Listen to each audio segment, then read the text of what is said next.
Good evening guys. सो आज का topic है parts, its articles and provisions. 10th तक हम ऑलरेडी कवर कर चुके हैं, rest we will cover today. So जो 11th पार्ट है आपका, दैट इज 245 आर्टिकल से लेकर 263। ये किससे डील करता है? It deals with the relations between state and union. मतलब ये लेजिस्लेटिव रिलेशंस और एडमिनिस्ट्रेटिव रिलेशंस के साथ डील करता है। दैट मीन्स ये डील करता है लॉज जो पार्लियामेंट और स्टेट लेजिस्लेटिव बनाती है। ठीक है, अब बात करते हैं 12th के बारे में। ये 264 से 300A तक कवर करता है। ये किस बारे में बात करते हैं कि जो रेवेन्यू है वो किस तरीके से डिस्ट्रीब्यूट होनी चाहिए बिटवीन यूनियन एंड स्टेट्स। ये फाइनेंस के बारे में भी बात करता है, ये लाइबिलिटीज के बारे में भी बात करता है। अपॉइंटमेंट्स ऑफ फाइनेंस कमीशन, इसमें लाइबिलिटीज का जो टॉपिक है वो भी इसके अंडर ही आता है। इसमें हम कुछ आर्टिकल्स इंपॉर्टेंट है, हम इन डीप सिर्फ उन्हीं आर्टिकल्स के बारे में पढ़ेंगे। रेस्ट हम बस इतना याद रखेंगे कि कौन सा पार्ट किस बारे में बात करता है। ठीक है, जैसे कि 300A, तो ये 300A आर्टिकल हम इन डीप पढ़ेंगे। मैं वैसे बता देती हूँ उसमें क्या है। जो आपका आर्टिकल 31 था, that is right to property, वो एक फंडामेंटल राइट था। मतलब फंडामेंटल राइट्स वो राइट्स होते हैं जो गारंटीड होते हैं। अगर वो आपको नहीं मिल रहे हैं तो वो आप सुप्रीम कोर्ट के पास उसको लेकर जा सकते हो। ठीक है, अब ये क्या था? फंडामेंटल राइट था। बट जो 44th अमेंडमेंट हुआ 1978 में, उसमें आर्टिकल 31 को हटा दिया गया, फंडामेंटल राइट से उसे कैंसिल कर दिया गया और वो फंडामेंटल राइट से अब आर्टिकल 300A में चला गया और ये क्या बन गया? ये एक लीगल राइट बन गया, राइट टू प्रॉपर्टी। ठीक है, fundamental rights we will discuss either tomorrow और आफ्टर दैट। ओके, बट हम इस टॉपिक को भी इन डीप पढ़ने वाले हैं। उसके बाद हम बात करते हैं 13th पार्ट की। 13th पार्ट में कौन कौन से आर्टिकल्स होते हैं? 301 to 307। ये किस किस बारे में बात करता है? ट्रेड के बारे में, कॉमर्स के बारे में, intercourse with in territory of India. Okay, so trade और कॉमर्स के बारे में आपका कौन सा पार्ट बात करता है? Part 13, 301 to 307। ओके, इसमें एक आर्टिकल 300A हम पढ़ेंगे। उसके बाद हम बात करते हैं पार्ट 14th की। 14th कवर करता है 308 से 323 आर्टिकल तक। ये ऑल इंडिया सर्विसेज के बारे में बात करता है मेनली, जैसे कि यूपीएससी, स्टेट पब्लिक सर्विस। ठीक है, तो ये इस बारे में डील करता है। उसके बाद 14A, ये आपको बस इतना याद होना चाहिए कि 14th में 308 से 323 तक है और ये डील करता है ऑल इंडिया सर्विसेज से, that is UPSC, state public services. ठीक है, इसमें सब आता है। उसके बाद हम बात करते हैं पार्ट 14A।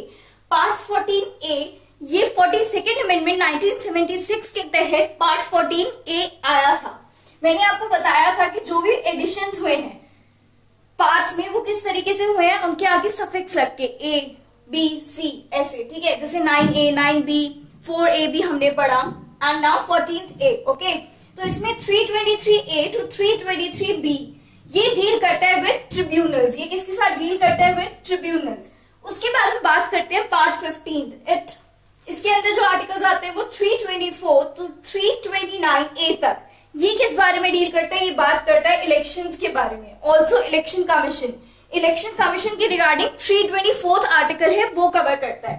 उसमें हम एक जो इम्पोर्टेंट है वो हम पढ़ेंगे article 326, that talks about adult suffrage. That means कि आप वोट कब कर सकते हो? एडल्ट सफरेज 18 ईयर्स पे आप वोट कर सकते हो। Okay, part 16 deals from 330 to 342। ये क्या है? ये प्रोविजंस है for SC, ST and Anglo Indian representation, schedule caste, schedule tribes. Okay, तो part 16 from 330 to 324 it talks about or deals with the provisions for SC and ST and Anglo Indian representation। उसके बाद बात करते हैं part 17, that is 343 to 351 relates to official language. अगर हम बात करें ऑफिशियल लैंग्वेज की, तो ये हमने शेड्यूल्स में भी पढ़ा था, इफ यू रिमेम्बर, कि ऑफिशियल लैंग्वेज का जो शेड्यूल था वो कौन सा था? 8th schedule. ओके, तो ये डील करता है उससे। अब इसमें दो आर्टिकल्स, दो इंपॉर्टेंट है। जैसे 343 है, जो स्टार्टिंग है वही पहला आर्टिकल वो ही है, दैट इज वो ये बात करता है कि ऑफिशियल लैंग्वेज ऑफ यूनियन के रिगार्डिंग ये कवर करता है। 351 ये हिंदी लैंग्वेज को कैसे प्रमोट किया जा सकता है, कैसे डेवलप किया जा सकता है, ये इस बारे में बात करता है। Now next part is 18th। ये कवर करता है 352 टू 360। ये बात करता है इमरजेंसी प्रोविजंस के बारे में। ओके तो जो 352 है ये इंपॉर्टेंट है आपका आर्टिकल। 352 के बारे में हम इसमें पढ़ेंगे, 360 के बारे में भी हम इसमें पढ़ेंगे, और एक 356 भी इसमें इंपॉर्टेंट है। जैसे 352 talks about national emergency, 360 talks about financial emergency and 356 talks about president rule. That means अगर स्टेट आपका ठीक से वर्क नहीं कर रहा है तो इसमें डायरेक्ट प्रेसिडेंट रूल भी अप्लाई हो सकता है, यूनियन इंटरफेयर कर सकती है, यूनियन। ओके तो 18th टॉक अबाउट 352 में आपका नेशनल इमरजेंसी, 360 में financial emergency, 356 talks about presidents rule. Okay emergency provisions. उसके बाद 19th में आता है from 361 article to 367 it talks about miscellaneous provisions. इसमें भी अलग अलग प्रोविजंस आते हैं। This is not that much important but 18th part is important because it talks about emergency provisions. Okay उसके बाद हम आते हैं 20th। ये बहुत इंपॉर्टेंट है बिकॉज ये एक पूरा पार्ट भी है और इस पूरे पार्ट में सिर्फ एक ही आर्टिकल है, that is article 368। It just talk about article 368। ठीक है और ये किस बारे में बात करता है? Amendment of constitution. जो हमारा नेक्स्ट टॉपिक होने वाला है वो हम इसी के बारे में पढ़ेंगे, कुछ इंपॉर्टेंट अमेंडमेंट्स ऑफ कॉन्स्टिट्यूशन। ठीक है उसके बाद हम आते हैं 21 पार्ट पे। 21st part talks about temporary provisions, transitional और कुछ स्पेशल प्रोविजंस। इसके अंडर 369 टू 392 तक आर्टिकल्स आते हैं, जिसमें 369 इंपॉर्टेंट है क्योंकि इसमें क्या होता है, टेम्परेरी पावर मिल जाती है पार्लियामेंट को कि वो स्टेट लिस्ट के सब्जेक्ट मैटर्स में लॉ मेकिंग कर सकता है। ओके उसके बाद हम बात करते हैं पार्ट 22 की। ये डील करता है 393 से 395 तक। It talks about short title, commencement, authoritative text in Hindi and repeals of constitution. 22 part किस बारे में बात करता है? From 393 to 395 short title, commencement, authoritative text in Hindi and repeals of constitution. इसमें आप देखो सबसे लास्ट में हमने कमेंसमेंट किया। कमेंसमेंट मतलब कि हमने ये बताया कि इंडिया अब एक सोवरेन कंट्री बन चुकी है। सोवरेन आपको याद हो तो हमने पढ़ा था प्रियम्बल में, एंड वो क्या बोलता है कि जो पीपल है वो ही सुप्रीम पावर है। कोई भी एक्सटर्नल गवर्नमेंट या कोई भी एक्सटर्नल गवर्नमेंट या कोई भी इंटरनल अब रूल नहीं करेगी। हम जो लोग हैं इंडिया के वो government of India will act according to themselves. कोई एक्सटर्नल पावर आपको कंट्रोल नहीं करेगी। अब कमेंसमेंट क्या हुआ? इंडिया सोवरेन बोला, क्या किया? जो गवर्नमेंट ऑफ इंडियन एक्ट है 1935 एंड इंडियन इंडिपेंडेंट एक्ट 1947, इन दो एक्ट्स के अंडर ये बोला गया कि नाउ इंडिया इज सोवरेन। अब इंडिया सोवरेन है। पूरा कॉन्स्टिट्यूशन फ्रेम होने के बाद लास्ट में 5th आर्टिकल में हमने कमेंस किया, ठीक है, कि अब पूरा संविधान बन गया है तो अब सिर्फ हमारे रूल्स चलेंगे, no external power will rule us. Okay अगर आपको देखना है इंडियन इंडिपेंडेंस एक्ट 1947 ये क्या था, जो यूके की पार्लियामेंट थी उसके अकॉर्डिंग ब्रिटिश इंडिया को दो अब इंडिपेंडेंट प्रोविजंस में बांट दिया गया था। उस टाइम पे वो ब्रिटिश इंडिया बोलते थे तो उन्हें दो प्रोविजंस में बांटा, that is independent Pakistan and independent India.